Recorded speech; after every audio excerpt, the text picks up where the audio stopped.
This is Ken Lightburn. I'm president of Nature's Approved and Assured Organics, and recently I received a rather remarkable article about Alzheimer's written by Dr. Mary Newport.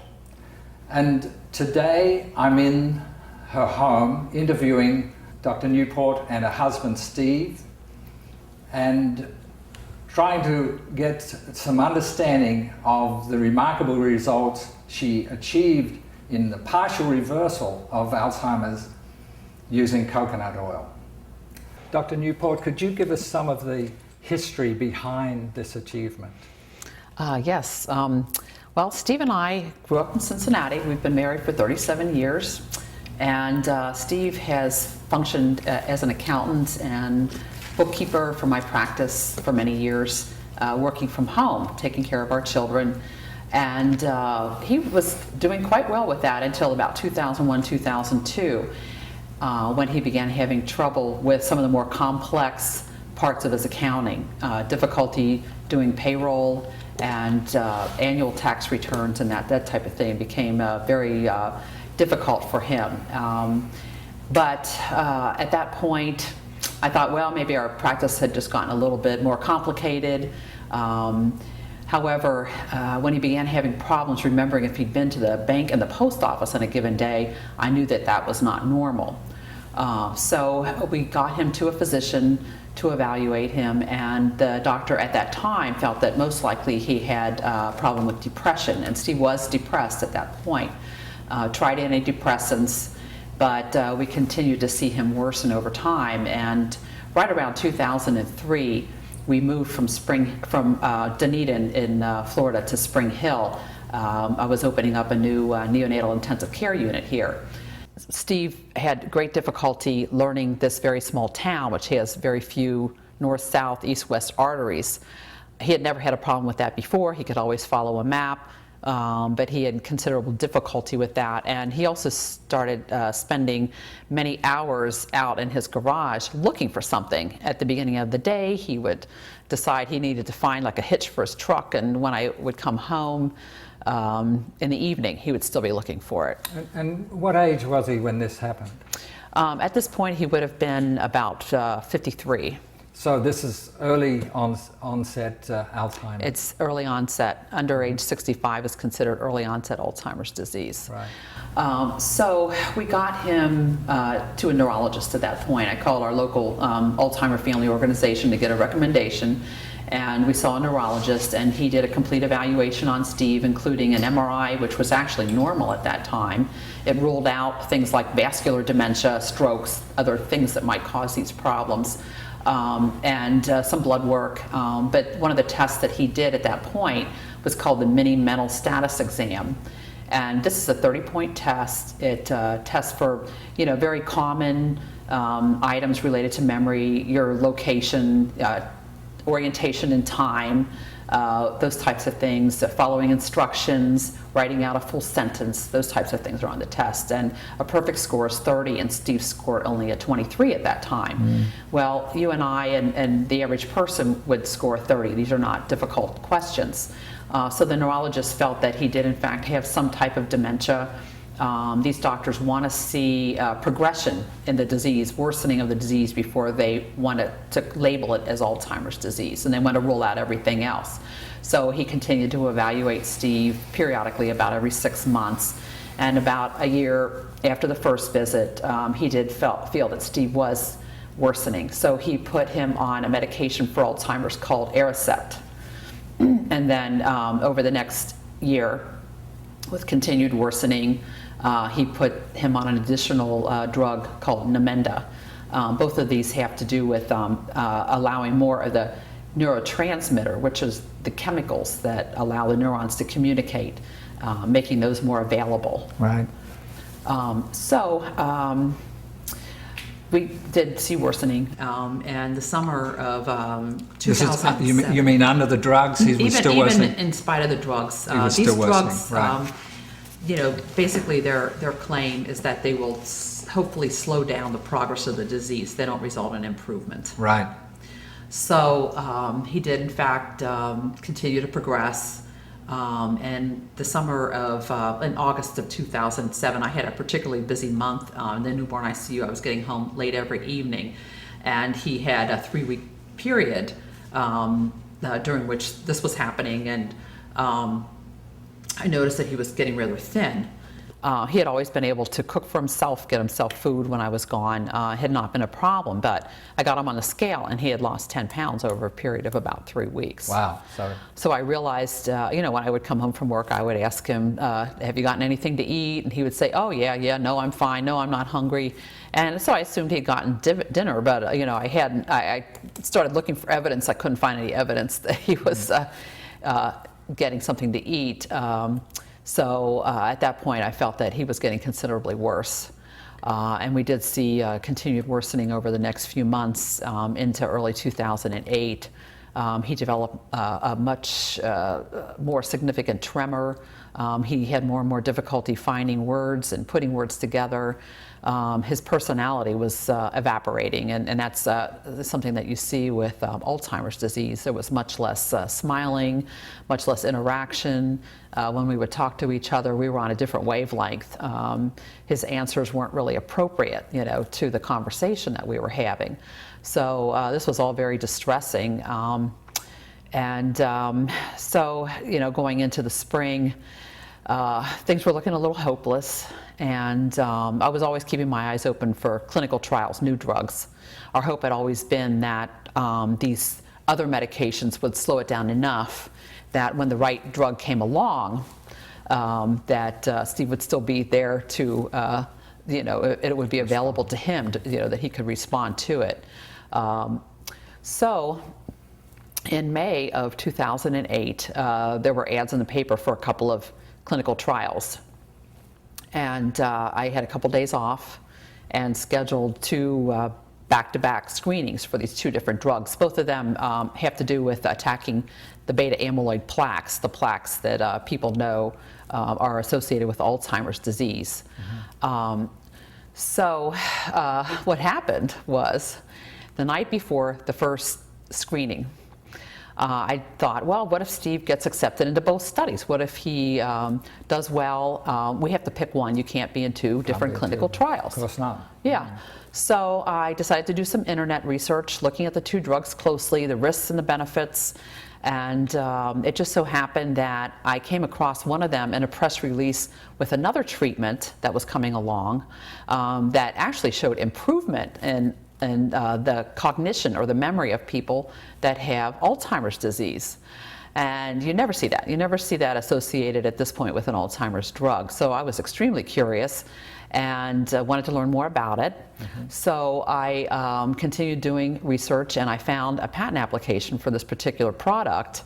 They went into detail about Alzheimer's disease and what's known about it. And one of the things they discussed at length was a problem that they now know about Alzheimer's disease. They call it diabetes of the brain or brain starvation. And what they have learned is that there are certain areas of the brain associated with Alzheimer's that have difficulty getting glucose into the cells. Right. And glucose or sugar is the very basic energy that we all use, for most of the time for all of the cells in our bodies. And what happens with Alzheimer's is that there's something going on with the insulin receptors. You need insulin to get glucose into a cell, and you need insulin receptors to act normally for that to happen too. Mm-hmm. And there's a problem with those receptors, and glucose cannot get into the cell. Mm-hmm. So the cells start dying off, and they think this happens at least 10 or 20 years before you start seeing symptoms. People that are headed for Alzheimer's with perhaps a genetic disposition could be on the downward path for 10 to 20 years? 10 to 20 years. It could be even longer. They've even seen terrible. In their 30s, they've looked at PET scans of people that have a certain genetic profile, and that they see decreased metabolism of glucose even at that point in some of these people.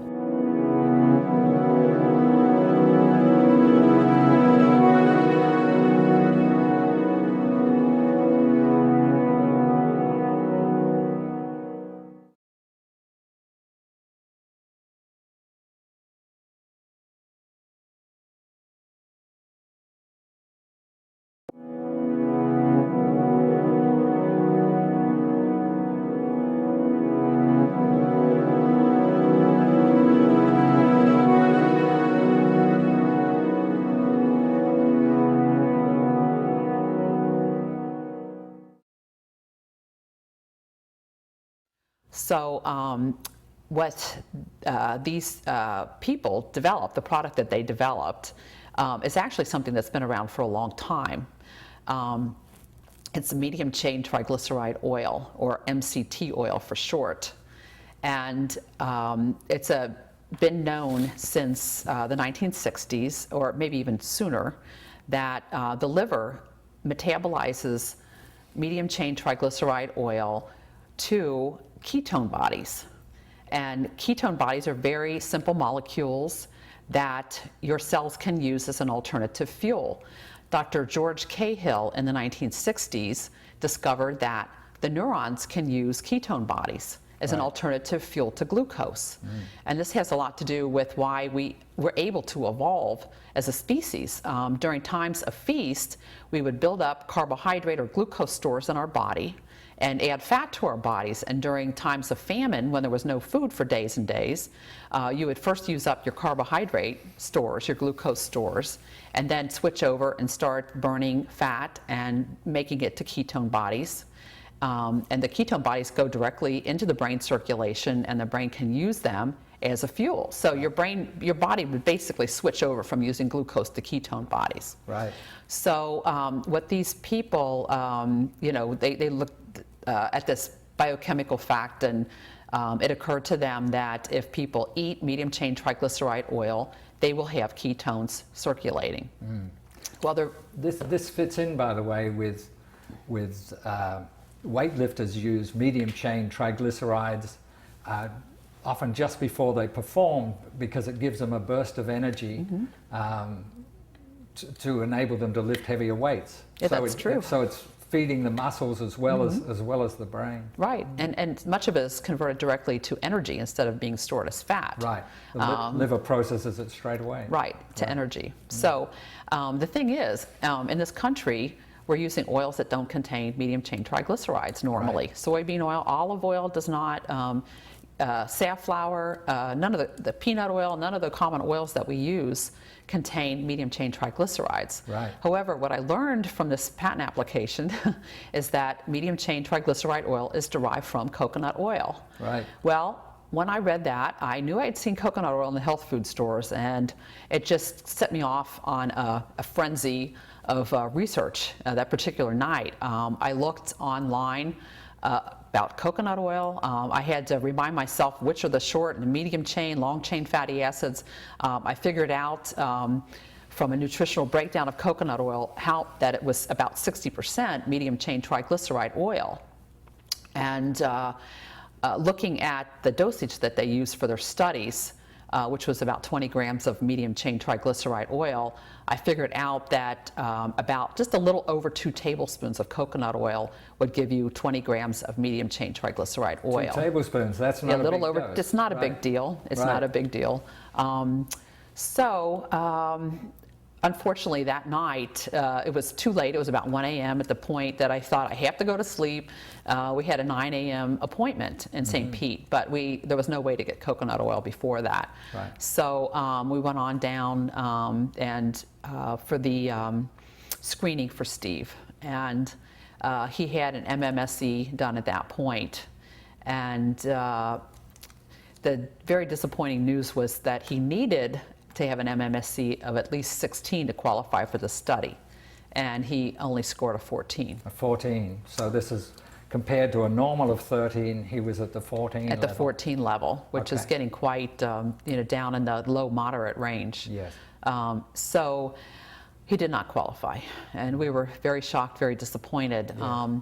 The doctor there said, well, let's evaluate him a little bit further while you're here, and we'll talk. She spent a considerable amount of time with us. We really appreciated that.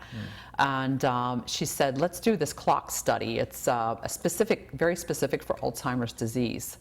So she asked Steve to draw a clock. And it was, you or I would not look at that and see that this is a clock. And Steve later said that he really could not even picture what a clock looked like at that point. Several random small circles and several numbers, not even 1 through 12. And the physician took us aside, took me aside, and she said, you know, he's getting a little worse than moderate. He's starting to get into the severe range. So we left very distressed. We knew there was a screening the next day. There was still a little hope there that maybe he would get into that drug trial. It happened to be a vaccine to remove beta amyloid from the brain. I recalled that I had seen coconut oil at a health food store. I had always wondered, why is coconut oil there? There's some misconceptions about it. Sure. And so we stopped at the health food store. I thought, what have we got to lose? You know, we're going to try this. In the patent application, the studies that they did showed that about half the people, almost half, 47%, had an improvement in their cognitive scores, their memory scores, over the period of time that they tested, and the other half declined very slightly. So I felt, well, this is something that could improve them and perhaps at least stabilize. And you know, I felt like, okay, we can live with where we're at now. Even if he stays the same, you know, we can live with this. So, you know, what have we got to lose? We're going to try this. So we picked up the coconut oil, and in the studies they had given the dose at breakfast. So I thought, okay, tomorrow morning, you know, we'll give it to him. And he was scheduled the next day for another screening at in Tampa. Right. And this was at 1 in the afternoon that he was scheduled. So I went ahead and put just over 2 tablespoons in his oatmeal. We had a little, coconut oil tends to be semi-solid at room temperature. So I thought, well, we'll put it in a little hot cereal, and that will melt down. He'll have something to eat it with instead of just taking it right off the spoon. And I took an equivalent amount myself. I thought, I'm not going to make him take anything I won't take. Good idea. So he you know, had breakfast, and then several hours later we were heading down to Tampa, and I tried to help him, you know, remember things like, what is the season? It was spring. He couldn't even remember the word spring. We must have talked about it 10 times. He could not come up with the word over and over. And the month, you know, the date, things like that, he couldn't remember. The last time we had been there, could not remember the town, the county, you know, even though we'd been there many, many times. Right, but you later found that it takes approximately 3 hours for the coconut oil to have an effect. Right, right. So that explains why, you know, a couple hours later we weren't seeing anything. But what happened when he got there for the test, they took him away to do the MMSE. And when he came back, he was actually kind of disappointed. He said, I don't think I did very well. And but the research assistant came in, and she started taking his blood pressure, and she talked about drawing blood. And I said, well, what's going on here? How did he do? And she says, oh, didn't he tell you? He got an 18. So you went from 14 to 18 the very next day. In one day? In one day. With 2 tablespoons of coconut oil? Right. And that's astonishing. And it kicked in. His memory kicked in. He remembered. His memory kicked in? Kicked in at that point for the test. Right, right. He remembered it was spring. He knew he was in Tampa, in Hillsborough County. He knew he was at they named the building he was in. He knew what floor he was on, you know, things that he could not recall at all, you know, for the previous test. Absolutely marvelous. So he qualified for that study, and Wonderful. We were ecstatic. Yes. And at that point, I didn't know for sure, was it coconut oil, or was it pure luck, or, you know, what happened? I wasn't 100% sure. So I thought, well, but we're going to continue this. Right. And I had read in their application that some people did improve the very first day, the very first time they took it. So I thought, okay, well, he's maybe perhaps one of these people. So we're going to keep this going. And the next few days, I did continue to give it to him for breakfast. And then I started researching everything I could get my hands on about coconut oil, looking for recipes. Basically decided that maybe we'll convert over or do a little more of our cooking, you know, at other meals, you know, with coconut oil, adding it to that. And so I started researching ketones, and I came across the name of Dr. Richard Veach.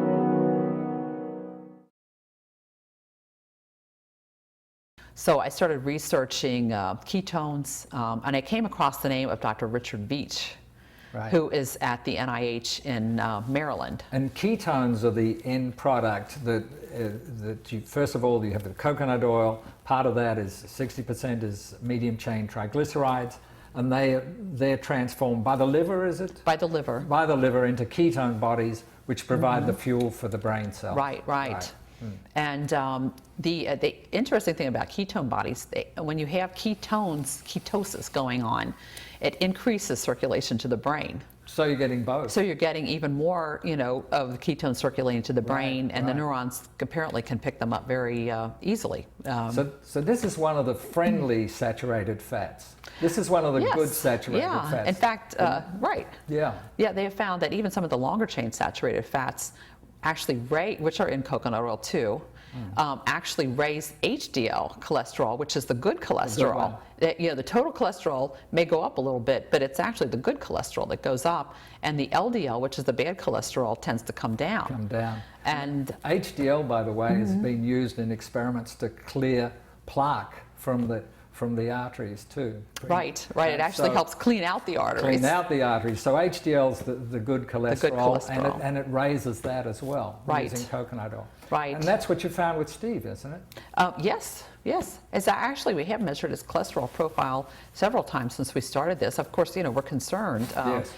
He ended up, we added coconut oil then to lunch and dinner. Yes. And so we're very concerned, is this going to cause a problem with his cholesterol? And it improved. It improved. His total cholesterol has stayed under 200. His LDL came down. Had been slightly above normal before this.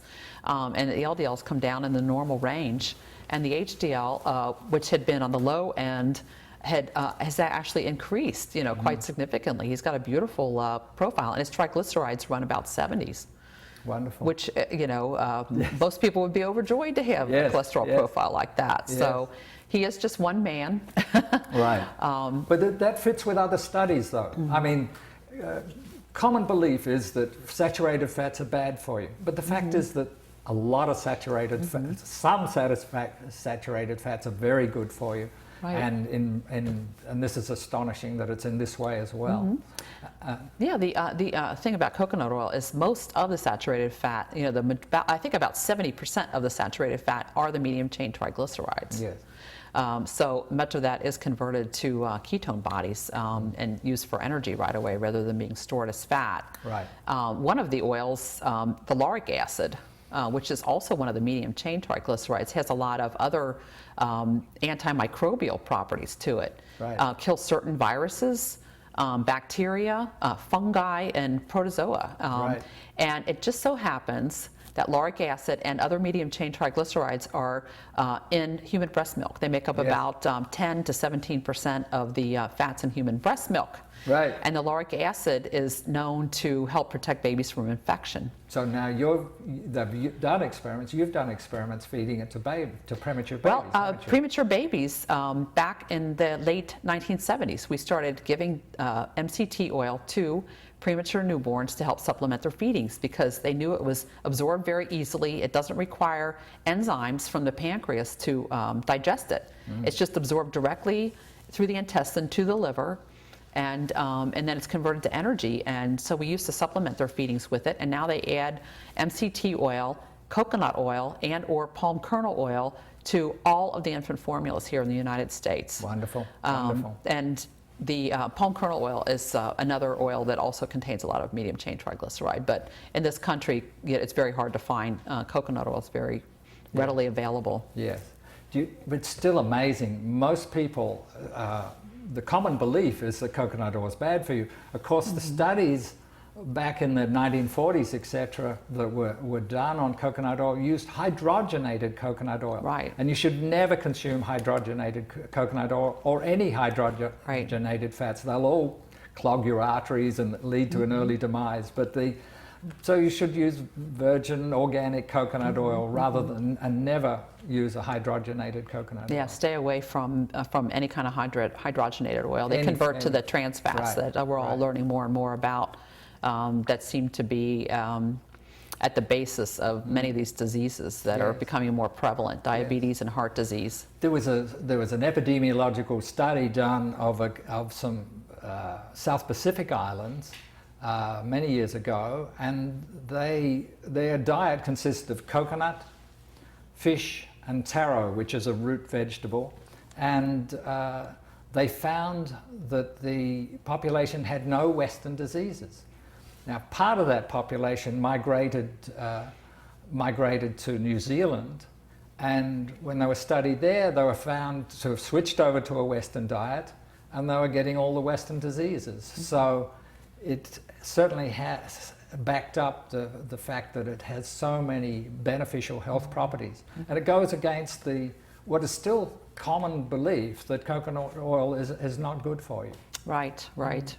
I think back in the 1950s, there was a big push to get certain brands of shortening that were very stable, that happened to be made with hydrogenated oils on the market. And coconut oil was one of the main competitors. Coconut oil is very stable at room temperature. It can stay at room temperature for at least 2 years. Yes. And it has a very long shelf life. The whole point of hydrogenating these other oils is to create a very long shelf life. So coconut oil would have been the big competitor, and tariffs were put on coconut oil at that time. It was coined as the artery clogging fat at that time. Right. And that's become a prevalent myth in our society today. Let's go back to get Steve's input on sort of before and after the coconut oil, because I found it remarkable. Tell me what it was like to take coconut oil the first time, Steve. It energized me. It just came me alive. Before this, I didn't think I have anything to look for. And you said at one stage that it was like switching on a light. Oh, exactly. Yeah, I was. And that was within 1 day. In 1 day. In 1 day, you felt better and healthier from it. Yeah. That's amazing. And I couldn't imagine how it did so fast. No. And then my mom started using it. Really? She had Alzheimer's. Yes. And from all of that, these people are making a cure. Right. And there's no problem. It was like seriously, it was just like a light bulb came on me. And it didn't take a long time. It all of a sudden I felt like a different person.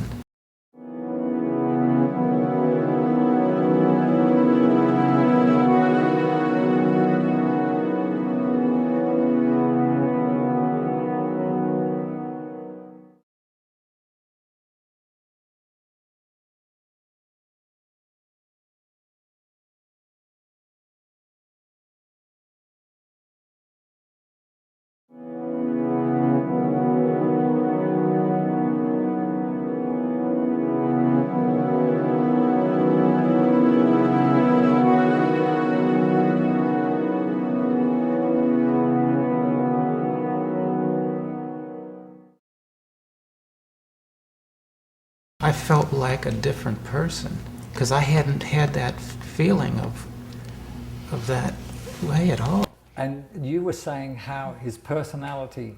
Right. Tell the story about his personality. I think that's amazing too. Yeah. Steve, one of the things that happens with Alzheimer's is the personality just slowly evaporates.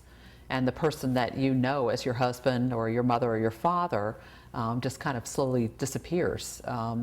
They start to appear, seem lost, conversation disappears, the animation in the face disappears.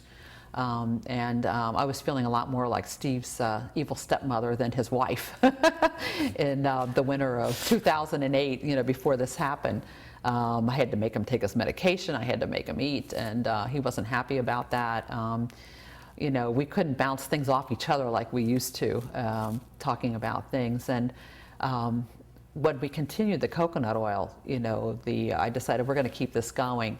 By about the 4th or 5th day, what we saw was a huge difference in Steve's personality in the morning. He had been very confused, very lost, extremely slow, couldn't find a utensil to eat, couldn't get water.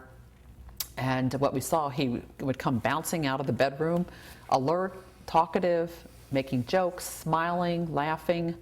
And I thought, oh my gosh, my Steve is back. You know, his personality came back. And about the 5th day, I remember, you know, sitting at the kitchen table and we looked at each other and we said, oh my gosh, our life has changed. Wonderful. Our life has Wonderful. changed, and we're going to keep this going. And Wonderful. so, And you've been able to go back. You now mow the lawn, do the gardens, Oh, and, yeah. and a lot of things. And the reading has started to come back too, Yeah. right? Yeah. So you read a little now, Yeah. but not the novels you used to. But you said you read a book on the 36 steps, 36-hour day. the 36-hour day. It's a for classic Alzheimer's? book about Alzheimer's right, disease. Right. Yeah. Yeah. And it gave you some laughs.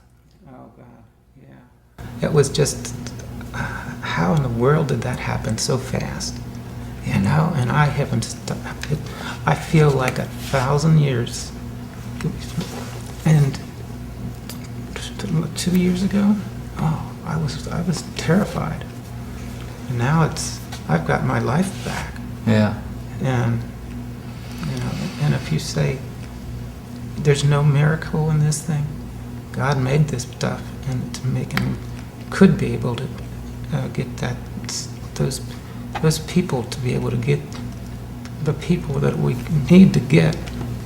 There will be a whole lot of people. Could help a lot of people. A whole lot of people. Mm. And you know, and people have been holding it back or just didn't know about it. Didn't know. I think that's Yeah. it's Yeah, It's- it was. it's news. It's still news, and it takes a long time for the word to get around, which is Yeah. why we want to make this video and put it where people can read it, and let's hope you get a lot more interviews too, and get even further information about it. But you also you're also very interested in Dr. Veitch's work. Perhaps you could tell us a bit about that. Yes, as I was researching all of this with the ketones, I happened to come across his name in Wikipedia, Dr. Richard Veitch, that he was an expert in the area of ketones. And he happens to be at the NIH for many years in Rockville, Maryland, near Washington, D.C. And he has been interested in ketones since actually the 1990s, that he's been researching this. And he's published several articles, and others have too, about the therapeutic implications of ketone bodies. There are many other diseases that have a similar problem of glucose uptake in the brain. The list includes Parkinson's disease, Huntington's chorea, multiple sclerosis, Duchenne muscular dystrophy, which they've been looking for a cure for, and all of these diseases for many, many years. Even type 1 and type 2 diabetes. It's not just the brain, but other organs in the body that are affected, you know, with a problem of glucose uptake and insulin resistance. Right. That ketones can potentially help. Traumatic brain injury is another very major thing affecting our soldiers and many Right. people, Such as you know, from in auto IUDs. accidents, Yeah. you know, things like that that could benefit from the ketones. Premature babies. Yeah, premature which babies. They're already getting it in one form, but the more Right. specific might help. Yeah. And what about plain old memory?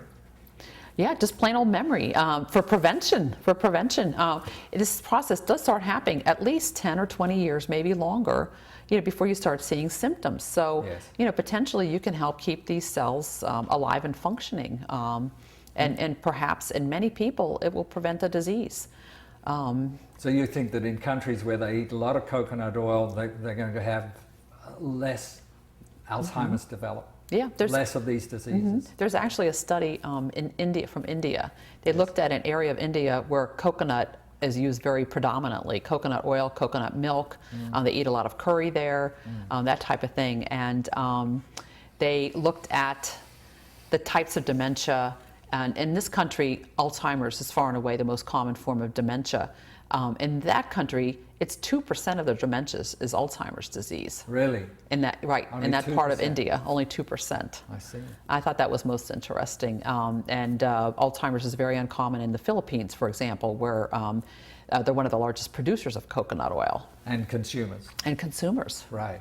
They have low rates of cardiovascular disease in that country as well. Yes. Yeah. We actually get our coconut oil from the Fiji Islands. Ah, yes. So back to Dr. Veach, I started calling him. I had a million questions. I didn't really even tell him at first what I was doing with Steve, but I had a lot of questions about coconut oil and medium chain triglycerides and ketones, and about this product that was going to be coming out. We discussed that, and he was very kind. He answered, all of my questions. And a couple weeks later, I thought, I need to tell him, what I did with my husband and the results that we were getting. Yes. I had Steve, he drew a clock again, and it was amazingly different, improved. There was an actual circle like a clock, and he drew spokes, I think, to try to line up the numbers, and he had a complete, the numbers were complete all the way around the clock. Great. As you would expect a clock. It's not a beautiful clock, but it was a vast improvement from the previous, and this was 2 weeks later. And was this 2 weeks after? This was 2 weeks after we started the coconut oil. Oh, really? Already. So you'd gone from an unrecognizable object to a clock. An actual clock that somebody would look at it and say, okay, that's a clock. That's a clock, right. So I told Dr. Veach about what I had done, about how I felt he had improved so dramatically, yes. and his clock drawing. And Dr. Veach said, can you fax me the clocks? And so I did. I faxed it to him, and he called me back, and he said, wow, this is quite amazing. This is quite extraordinary. So he was very cautious, of course, at first, and he was a little surprised that the levels that we could get from medium chain triglycerides would be high enough levels to affect somebody this way. Yes. Dr. Veach is making one of the ketone bodies, beta hydroxybutyrate is one of the prominent ketone bodies, and he is able to synthesize this in his lab. Right. He's been able to make it for several years now, and he is hoping to study it in humans. He's been testing it in mice so far, and right now he is doing toxicity testing in humans. He has gotten funding to do that. And so far they're going well. So far going very well. He's getting levels in people 10 times higher than what we can possibly get with the oil, by ingesting the oil. So that's something without to really any look adverse forward effects. To. If his ketones became available in the future, that might have another step of improvement. That'd be great. I think there's a good chance that people could improve even more dramatically. And how long do you think before that's available? Well, if it moved along nicely. If it moved along perfectly, it would probably be at least 4 years or so before it would actually come to market after studies and getting FDA approval. Yes.